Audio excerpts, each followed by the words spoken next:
তোমরা নামাজ শেষ করার পরে জমিনের মধ্যে ছড়ায় পড়ো। কি করবা জমিনে ছড়ায়া? ওয়াবতাগু মিন ফাদলিল্লাহ, আল্লাহর দেওয়া অনুগ্রহ থেকে অনুগ্রহ অন্বেষণ করো। বলেন তো, আল্লাহর অনুগ্রহ হালালের মধ্যে নাকি হারামের মধ্যে? হালালের মধ্যেই আছে আল্লাহর অনুগ্রহ। এখানে উদ্দেশ্য হলো নামাজের পরে তোমরা হালাল উপার্জনের জন্য জমিনের মধ্যে ছড়ায় পড়ো, আর ওইখান থেকেই উপার্জন করো যেই জায়গায় আল্লাহ তাআলার অনুগ্রহ আছে। হারামের মধ্যে আল্লাহর অনুগ্রহ নেই, হালালের মধ্যে আল্লাহর অনুগ্রহ, হারামের মধ্যে আল্লাহর অনুগ্রহ নেই। এজন্য কেউ যদি হালাল উপার্জনের নিয়তে বের হয়, তারটা ইবাদত। নবীজি বলেন, কাসবুল হালালি ফারিদাতুম বাদাল ফারিদা, ফরজ ইবাদতের পরে অন্যতম ফরজ ইবাদত, অন্যতম ফরজ ইবাদত হলো হালাল উপার্জন করা। কিন্তু আফসোস, আজকে হালাল উপার্জনের চিন্তা আমাদের মধ্যে নাই। আমরা চিন্তা করি যেই পাশ দিয়ে যা সে কামাই নিতে পারি যত। আজকে হারাম উপার্জনটাকে আমরা সাধারণ মনে করি। অনেকে যাদের সুযোগ আছে ঘুষ খাওয়ার সুযোগ, মাথায় টুপি মুখে দাড়ি নামাজ পড়া হিসাবে ঘুষ খায়, আবার ঘুষ রে নাম বদলায়া খায়। আছে না নাই? ঘুষের কত নাম আছে জানেন? ঘুষের এক নাম হলো স্পিড মানি, মানে যেই টাকা দিলে কাম তাড়াতাড়ি হয়।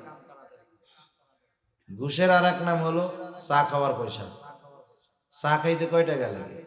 এক কাপ চার দাম 10 টাকা, ভালো হোটেলে খাইলে নিলে 50 টাকা। কিন্তু ওরা যে কোন কাপে আর কি চা খায় আল্লাহ জানে।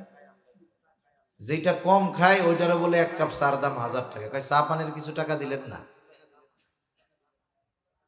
বিভিন্ন জায়গায় মানুষের সাহায্যের জন্য বিভিন্ন জায়গায় সরকার কিছু লোকরে নিয়োগ দিয়ে রাখছে আমার আপনার উপকারের জন্য, কাজ করার জন্য। মনে করেন ইউনিয়ন পরিষদে আছে, ভূমি অফিসে আছে, প্রত্যেক জায়গায় আছে না লোক নিয়োগ দেওয়া। সরকার তাকে মাস শেষে বেতন দেয় না? এ বেতনটা দেয় কোথার থেকে? জনগণের ট্যাক্স থেকেই তাকে দেওয়া হয়। তার মানে আমি আপনি ওই সমস্ত অফিসে গিয়ে তারা যে আমাদের উপকার করে তা না, বরং আমাদের উপকার করার কারণে আমরা তাদেরকে টাকা দেই, ফিস দেই। টাকাটা সরাসরি তার হাতে যায় না, গভর্নমেন্টের মাধ্যমে তার কাছে যায়। কিন্তু আফসোস, ওইসব চেয়ারে যারা বসছিল পাবলিকের খেদমত করার লাইগা, পাবলিকের খেদমত করার জন্য, কিন্তু উল্টা পাবলিকের যাইয়ে তাকে খেদমত করা লাগে। আপনি যদি বলেন আমার এই কাগজটা দরকার, দেখবেন ও 3 ঘন্টায় খুঁজে পায় নাই। টেবিলের তল দিয়ে একখান ধরাই দিবেন, দেখবেন 3 মিনিটও লাগবে না, বের হয়ে চলে আসছে। এটা এক ধরনের জুলুম। ঘুষ তো আছে, হক নষ্ট জুলুম। সেজন্য এই ধরনের কাজ কাম করা যাবে না। চা খাওয়ার নামে ঘুষ নেওয়া যাবে না। আবার যদি কেউ ইচ্ছা কইরা ঘুষ প্রদান করে, সেও অপরাধী। আর রাশি ওয়াল মুরতাশি ওয়ার রায়েশ, ঘুষ দাতা, ঘুষ গ্রহীতা আর মধ্যস্থতাকারী উভয়ে সমান অপরাধী। আমাদেরও অভ্যাস খারাপ। আমরা গিয়া বলি ভাই কাজটা কইরা দেন, চা পানের টাকা দিব না। আরে ওইটা তো কাজটা করাই তো ওর দায়িত্ব। আপনি আগে গিয়ে কেন চা পানের কথা বলেন? তার মানে আপনিও অপরাধী, ও অপরাধী। আবার যদি কেউ মধ্য থেকে মধ্যস্থতা কইরা দেয়, ও সমান অপরাধী। এজন্য সাবধান, এই ধরনের খারাপ কাজের মধ্যে আমরা যাব না। এগুলো খুব খারাপ কাজ। উপার্জনটা করতে হবে হালাল। মানুষ উপার্জন যা হোক এটার দিকে নজর দেয় না, খাবার হালাল কিনা এটার দিকে খুব দেখে। মনে করেন একজন লোক এরকম স্পিড মানি দিয়া পকেট ভরে ফেলছে। স্পিড মানি মানে ঘুষের টাকা তার পকেটে ভরা। এখন বাজারে আসছে, নামাজ কালামও আবার পড়ে। মাঝে মধ্যে আমরা যে অনলাইনে দেখি যে ভাইরাল হয়েছে, নামাজি ব্যক্তি টুপি মাথায় দিয়ে খাইতেছে ঘুষ টুস। এখন ও যদি ঘুষ খায়, বলেন তো এটা তো নিঃসন্দেহে হারাম, তাই না? নিঃসন্দেহে হারাম না? নাকি সন্দেহ আছে আবার আপনাদের? ঘুষ যে হারাম কোনো সন্দেহ আছে? এখন একজন যদি হারাম রে হারাম মনে করে খায়, বড় গুনাহ হইল ঠিক, কিন্তু বেঈমান হইল না। কিন্তু ওই বেটা যদি এই ঘুষটাকে নিজের জন্য বৈধ মনে করে খায়, ও যে বেঈমান কোনো সন্দেহ নাই। এদেশের অনেক মানুষ আছে এই ঘুষটাকে তারা বৈধ মনে করেই খায়। আর পাবলিক কি করবে? ওরে তো না দিলে কাজ হবে না, উপায় নাই, বাধ্য হইয়া দেয়। এখন ওই ঘুষের টাকা তার পকেটে ভরা, টাকাটা তো হারাম কোনো সন্দেহ নেই। এখন বাজারে আসছে, বাজারে এসে দেখি বড় একটা গরু জবাই হয়েছে। বড় গরুর গোস্ত ছোট গরুর গোস্তের চাইতে একটু মজা বেশি। গরুর গোস্তর স্বাদই ভিন্ন রকম। আমরা হইলাম এরকম মুসলমান যে গরুর গোস্ত না খাইলে আমাদের নিজেদেরকে মুসলমান মুসলমান মনে হয় না। এখন গরুর গোস্ত কেনার জন্য কসাইয়ের কাছে গেছে। আপনারা হয়তো জানেন, কসাই যত বড় গরু হোক, ওদের সিস্টেম আছে, 2-3 জনে মিলে ওই বড় গরুরে জবাই দিয়ে ফেলে। আর কোরবানির সময় এক গরু আমরা 15 জন ধরি, এরপরেও অর্ধেক জবাই দেওয়ার পরে ওই গরু লাফ দিয়ে উঠে যায় আমাদের হাত থেকে। আমাদের কৌশল জানা নাই। এখন ওই লোক ওয়াজের মধ্যে শুনছে যে হালাল প্রাণীর গোস্ত যদি ইচ্ছা কইরা যদি কোনো হালাল প্রাণী জবাই দেওয়ার সময় আল্লাহর নাম বাদ দেওয়া হয় ইচ্ছা কইরা, তাইলে ওই হালাল প্রাণীর গোস্ত আর হালাল থাকে না। এখন কসাইরে গিয়ে জিজ্ঞাসা করতেছে, এই নামাজ কালাম তো পড়ো না, উল্টা পাল্টা তো কইরা বেড়াও, এই যে গরু যখন জবাই দিছিলা বিসমিল্লাহ কইছিলা, আল্লাহর নাম কি বলছিলা? কসাইও তো চালাক কম না, বলে চাচা এ মাসালা আমি খুব ভালো জানি, আমি জানি যদি ইচ্ছা কইরা বিসমিল্লাহ বাদ দেই তাইলে গরুর গোস্ত হারাম হয়ে যাবে। আমি এত বোকা না কাকা, নামাজ কালাম পড়ি না, এই শাস্তি আল্লাহ আমারে দিতেও পারে, ইচ্ছা করলে মাফও করে দিতে পারে। কিন্তু আমি যদি ইচ্ছা কইরা বিসমিল্লাহ বাদ দিয়া এই গরুর গোস্ত সবাইরে খাওয়াই, যতজন হারাম খাবে সবাই গুনাহ হবে, আমার জান্নাতে যাওয়ার কোনো উপায়ও থাকবে না। আমি ঠিক মতোই বিসমিল্লাহ বইলাই এটা জবাই দিছি। আচ্ছা তাইলে তো গরুর গোস্ত হালাল আছে, কোনো সন্দেহ নাই। এইবার বলে দাও আমারে 10 কেজি গোস্ত দাও। সুন্দর মতো হালাল 10 কেজি গোস্ত নিয়ে পকেট থেকে যেই টাকাটা দিছে সেটা কি গন্ধ। বিষয়টা হইল হারাম টাকা দিয়ে যদি কেউ হালাল কিনে, এটাও হারামের মতো। এটাও কিসের মতো? হারামের মতো। কেউ যদি ভালো জিনিস, একজন জমজম পানি নিয়ে আসছে সৌদি আরব থেকে, জমজমের ফজিলত শুইনা ও চিন্তা করছে পানি তো চাইলে দিবে না, তাহলে চুরি করে খেয়ে ফেলি। বলেন তো, পানি ঠিকই জমজমের খাইলো, কিন্তু কামটা কি হইছে? সোয়াব হইছে? গুনাহ হইছে না? এই যে টাকাটা আনছে ওটা অন্যের হক নষ্ট করে আনছে। এখন ও যে হালাল জিনিস কিনলো, ও তো হালাল টাকা দিয়ে কিনে নাই, ওটাও হারামের মতো। এজন্য উপার্জন হতে হবে হালাল, সাথে সাথে খাবারটাও হতে হবে হালাল। এখন কেউ যদি হারাম উপার্জন করে, হারাম খায়, বড় বড় কয়েকটা ক্ষতি হয়। 1 নাম্বার ক্ষতি, যে হারাম খায়, হারাম উপার্জন করে, আল্লাহ রব্বুল আলামিন তার দোয়া কবুল করে না। দোয়া কবুলের যত সময় আছে, যত স্থান আছে, হারাম খরের কোনো দোয়া কবুল হয় না। ও বাইতুল্লাহর গেলাফ ধরে যদি ঝুলে থাকে তাও ওর দোয়া কবুল হবে না। নবীজি সাল্লাল্লাহু আলাইহি ওয়াসাল্লাম একজনের ব্যাপারে উপমা দিচ্ছেন। একটা লোক বহু পথ সফর করে আসলো, তার উস্কো খুস্কো চুল, তার ক্লান্তির ছাপ, সে আল্লাহর কাছে কায়কোনা বাক্যে দোয়া করতেছে, কায়কোনা বাক্যে একাগ্রতার সাথে আল্লাহর কাছে দোয়া করতেছে। নবীজিকে আল্লাহ তাআলা ওই ব্যক্তির হালত বুঝায় দিলেন। সাহাবায়ে কেরাম মনে করতেছে, আহারে এই ব্যক্তি যেমনে কাকুতি মিনতির সাথে দোয়া করতেছে, আল্লাহ তাআলা এই ব্যক্তির দোয়া ফিরায় দিতে পারেন না। নবী বললেন, ওই ব্যক্তির দোয়া কেমনে কবুল হবে? যার দেহটা হারাম খাবার দিয়ে গঠিত, যার গায়ের পোশাকটা হারাম টাকায় কেনা, এর দোয়া আল্লাহ কেমনে কবুল করবে? তাহলে যে হারাম খায়, হারাম উপার্জন করে, 1 নাম্বার ক্ষতি, তার দোয়া কবুল হয় না। মানুষের টাকা মেরে হজ করলেও হজ কবুল হয় না, দোয়া কবুলের স্থানগুলোয় গেলেও দোয়া কবুল হয় না। 2 নাম্বার ক্ষতি, নবীজি বলেন, লা ইয়াদখুলুল জান্নাতা জাসাদুন গুদিয়া বিল হারাম, হারাম বক্ষণকারীর শরীর জান্নাতে প্রবেশ করবে না। একটু খেয়াল করেন, হারামের 1 নাম্বার ক্ষতি, দোয়া কবুল হয় না। 2 নাম্বার ক্ষতি, জান্নাতে যাওয়া যাবে না। 3 নাম্বার ক্ষতি, যে হারাম খায় আল্লাহ তাআলা তার ইবাদত কবুল করে না। আল্লাহ তাআলা কোরআনুল কারীমের মধ্যে বলেন, ইয়া আইয়ুহার রাসূলু কুলু মিনাত তাইয়্যিবাতি ওয়া'মালু সলিহা। আল্লাহ তাআলা বলেন, সব রাসূলগণের উপরে আল্লাহ তাআলার নির্দেশ, ও রাসূলগণ, কুলু মিনাত তাইয়্যিবাত, আপনারা পবিত্র খান তথা হালাল খান। এরপরে আল্লাহ তাআলা বলেন, ওয়া'মালু সলিহা, আর আমলে সলিহ করেন। বুজুর্গানে দিন উলামায়ে কেরাম বলেন এর দ্বারা এই বিষয়টা স্পষ্ট হয়ে যায়, যার খাবার পবিত্র নয় তথা যার খাবার হালাল নয় তার আমল কখনো আল্লাহর দরবারে কবুল হবে না। 4 নম্বর ক্ষতি, কেউ যদি হারাম রে হালাল মনে করে সে জান্নাতে তো যাবেই না, বরং সে বেঈমান হবে। কেউ যদি সুদের টাকারে হালাল মনে করে ঈমান থাকবে না যাবে? আমাদের দেশে কত মানুষ আছে কষ্ট করে উপার্জন করে লাস্টে শেষ বয়সে এসে হারাম খায়া খায়া মরে। একজন লোক মনে করেন সে চাকরিকালীন সময় ইবাদত বন্দেগী করার টাইম পায় না,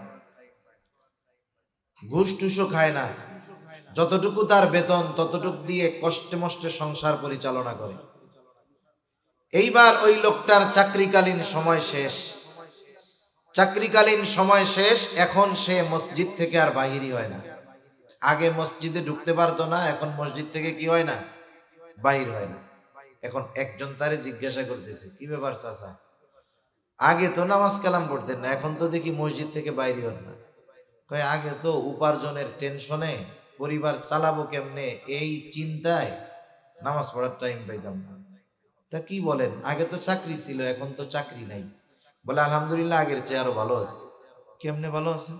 বলেন চাকরি শেষ হয়েছে, 80 লাখ টাকা পাইছি। কত পাইছি?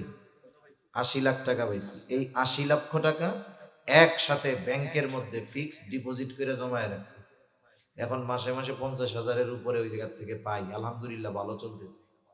এখন কোন তো এই যে ফিক্সড ডিপোজিটে রাখা মাসে মাসে যে টাকায় ডিম পাড়ে আর খায়, এই টাকা হালাল না হারাম?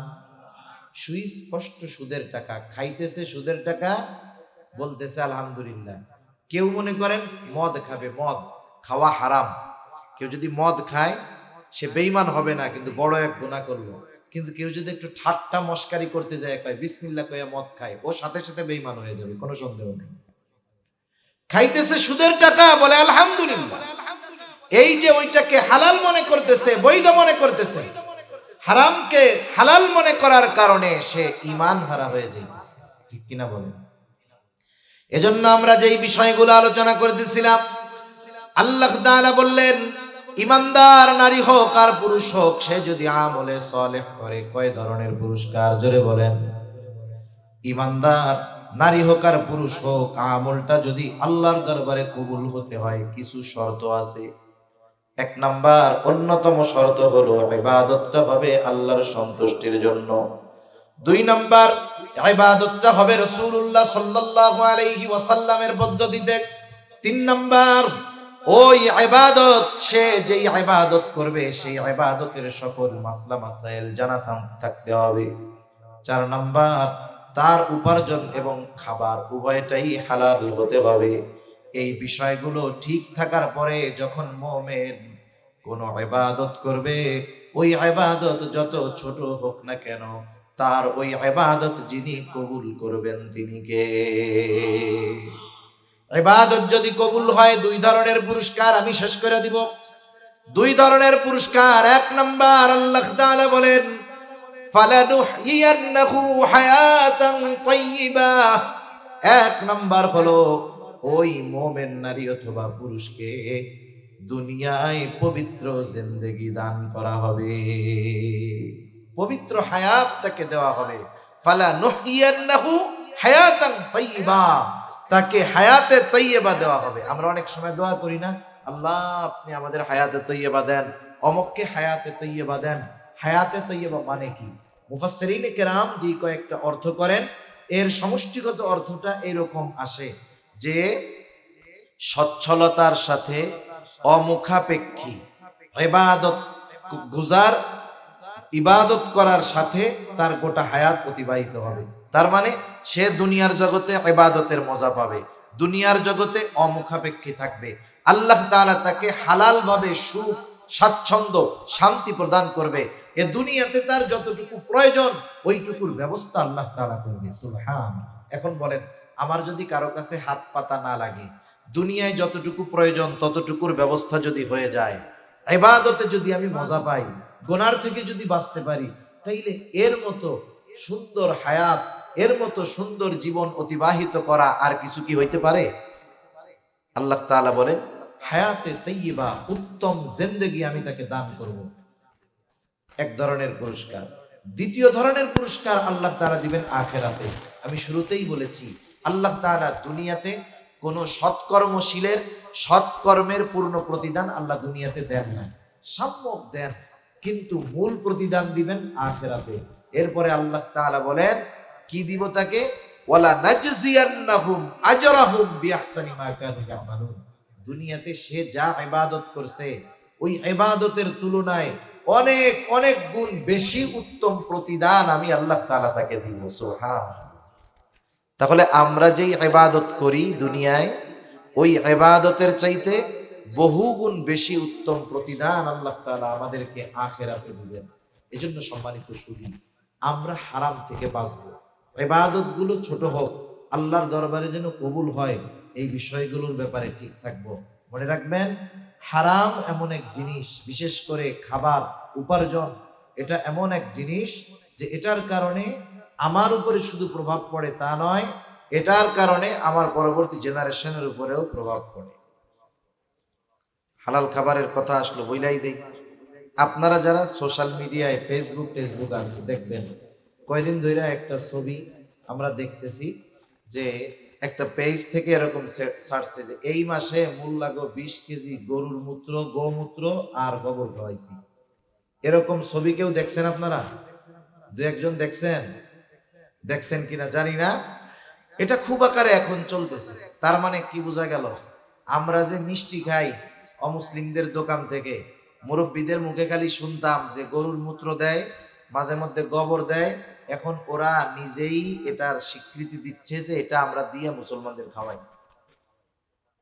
একটা হলো স্বাভাবিক গায়রত এক জিনিস, রুচিশীলতা এক জিনিস, আর একটা হলো ইমানি গায়রত। অমুসলিম হিন্দুদের দোকান থেকে মিষ্টি কেনা খাওয়া জায়েজ আছে, এটা হলো সাধারণ মাসালা। কিন্তু আপনি যদি জানেন বা নিশ্চিত হন যে ওই খাবারের সাথে আপনাকে আমাকে নাপাক মিশায় খাওয়ানো হয়, তখন কি খাওয়া যাবে? সব জায়েজের উপরে আমল করা যায় না। অনেক জায়েজ আছে, ওই ধরনের জায়েজ কাজ করতে গেলে রুচিতে বাঁধে। একটা উদাহরণ দিই, কষ্ট নিয়েন না। একজন মনে করেন থুতু ফালাইছে এই জায়গায়, নিচেই ফালাইলো থুতু। বলেন তো থুতু কি হারাম নাকি? থুতু কি হারাম? যদি হারাম হইতো তাইলে তো কত গিলি আমরা রোজার মাসেও খাই। থুতু যেটা মুখে আসে, মাত্রাতিরিক্ত যদি না হয়, স্বাভাবিক যেটা আসে ওটা গিললে রোজা ভাঙে না। এখন থুতু যদি হারামই হইতো তাইলে তো রোজা ভেঙে যাইতো, গুনাহ হইতো। এখন থুতু একজন নিচে ফেলছে, এখন কেউ যদি ওই থুতু আবার জিহ্বা দিয়া চাইটা খাইয়া উঠায়, এটা হারাম হবে না, ওটা তো জায়েজ আছে। ওটা তো খাবার হারাম না, ওটা তো জায়েজ, খাইলে তো গুনাহ হবে না। কিন্তু বলেন তো, এই জায়েজ কাজ যদি আপনারে আমারে 1000 টাকা দিয়া বলে, হুজুর আসছেন ঢাকা থেকে এত কষ্ট করে, এক কাজ করেন এই জায়গায় আপনার থুতু ফালান, আবার একটু জিহ্বা দিয়া চাইটা খান, আপনার 2000 টাকা দিয়া দিন। এটা আমি জীবনেও করব না, আপনাদের কেউ দিলে করবেন? জায়েজ কাজ তো, 2000 টাকা কামাই হইব। তাহলে কিছু জায়েজ কাজ আছে যেটা করতে রুচিতে বাঁধে। এটা আমি আমার কথা বলতেছি, আমি অনেক আগের থেকে চেষ্টা করি অমুসলিমদের দোকান থেকে, বিশেষ করে যেগুলো তারা নিজেরা বানায়, নিজেদের প্রস্তুতকৃত খাবার, মিষ্টান্ন, এইসব, এটা থেকে বেঁচে থাকার জন্য আমার ওই রকম রুচিতে আসে। কিন্তু যখন এইটা দেখলাম, এখন তো দেখলাম এটা ইমানি গায়রতের বিষয়। এজন্য খাবারের ক্ষেত্রে আমরা চেষ্টা করব যে পবিত্র এই খাবারগুলো খাওয়ার। খাবারের প্রভাব আছে, খাবারের কি আছে? প্রভাব আছে। আমার আলোচনা শেষ, দুই একটা কথা বলতেছি। দেখেন, ইসলামী শরীয়তে অনেক ধরনের প্রাণী, অনেক ধরনের খাবার আমাদেরকে খাইতে নিষেধ করা হয়েছে। একটা উদাহরণ দিই, আমরা খাই গরু। বলেন তো, গরু তৃণভোজী পশু, গরু তৃণভোজী পশু, ওই শাক সবজি, লতা পাতা, খড়, এগুলা খায়। ইসলামী শরীয়তে শুয়োরকে হারাম করা হয়েছে। আপনারা কি শুকর দেখছেন? শুকর খুব ভালো জায়গা থাকে না? ও খায় কি দেখছেন? কি করে? ও যেই জায়গা দিয়ে যায় 3 কিলোমিটার ধরে কি গন্ধ, অবস্থাটা ও নোংরা থাকে, অপরিষ্কার থাকে, অপরিচ্ছন্ন থাকে। এটা হলো স্বাভাবিক যুক্তির কথা। এই যে এই ধরনের প্রাণীগুলো, ওরা যা খায়, ওরা যেভাবে চলে, ওইগুলো খাওয়া মানুষের রুচিতেই এমনি মানা করেন, ধুর ওগুলো কি খাওয়া যায় নাকি, কি অবস্থা। কিন্তু ইসলাম তো আগের থেকেই হারাম করছে। সাথে সাথে চিকিৎসা বিজ্ঞান বলে যারা শুকরের গোশত খায়, এর দ্বারা শুকরের গোশতের মাধ্যমে এক ধরনের কৃমি আছে, কৃমি, ওগুলো দেহের মধ্যে উৎপন্ন হয় এবং ওইটা থেকে মানুষের বড় বড় রোগ হইতে পারে, ক্যান্সার হতে পারে, মৃত্যুর কারণ হতে পারে। এজন্য ইসলাম খানা দানার ব্যাপারেও, খাবারের ব্যাপারেও যথেষ্ট সতর্কতা অবলম্বন করছে। ইসলাম কোনো জিনিস কাঁচা খাইতে বলে নাই, রান্না করে সিদ্ধ করে খাইতে বলছে। কত সুন্দর সিস্টেম। এজন্য খাবারের প্রভাব মানুষের উপরে পড়ে। এটা খাবারের হোক আর উপার্জনের হোক। যেমন যারা হারাম উপার্জন করে, দেখবেন হারাম উপার্জন করে, সুদ খায়, ঘুষ খায়, যারা সুদ ঘুষ খেয়ে অভ্যস্ত, দেখবেন তাদের হৃদয় কঠোর হয়ে যায়। মানুষ বিপদে পড়লেও সুদখোর ঘুষখোর মানুষকে সাহায্য করে না, ওরা শুধু অর্থ চিনে। এই জন্য উপার্জন হারাম হলেও ওর একটা প্রভাব পড়ে, খাবার হারাম হলেও ওর একটা প্রভাব পড়ে। উপার্জন হালাল যারা করে, কষ্ট হলেও দেখবেন তাদের এই হালাল খাবারের একটা প্রভাব আছে। আবার খাবার যারা হালাল খায়, খাবার যত নরমাল হোক, এই খাবারেরও একটা প্রভাব আছে, ঠিক কিনা বলেন? যারা আবেদ, হালাল খায়, তারা ইবাদতের মজা পায়, হালাল খাবারের প্রভাব তার চেহারার মধ্যে পাওয়া যায়। আর যেগুলো হারাম খায়, হারাম উপার্জন করে, ওর গায়ের চামড়া যত সাদা হোক না কেন, ওর চেহারার মধ্যে ওই যে একটা কর্কশতা, হারামের যে একটা প্রভাব, এটা তার চেহারার মধ্যে বিস্তার লাভ করে। সেজন্য আমরা আমাদের আমলগুলাকে আমলে সলেহ হিসাবে পরিণত করার জন্য যে কাজগুলো করার দরকার আমরা করবো তো ইনশাআল্লাহ। সর্বোপরি কথা, হারাম খাবো না, হারাম উপার্জন করব না, অন্যটা মেরে খাবো না, তাহলে কিয়ামতের দিন আল্লাহ তাআলার কাছে ধরা পড়তে হবে। আল্লাহ সুবহানাহু ওয়া তাআলা আমাদের সকলের ছোট বড় আমলগুলাকে আমলে সলেহ হিসাবে আল্লাহ তাআলার কাছে কবুল হওয়ার জন্য যেই যোগ্যতাগুলো অর্জন করার দরকার, আল্লাহ সুবহানাহু ওয়া তাআলা সেই যোগ্যতাগুলো আমাদের অর্জন করার তৌফিক দান করুন। সকলে বলি আমিন। ওয়া আখিরু দাওয়ানা আনিল হামদুলিল্লাহি রাব্বিল আলামিন। আসসালামু আলাইকুম ওয়া রাহমাতুল্লাহি ওয়া বারাকাতুহু।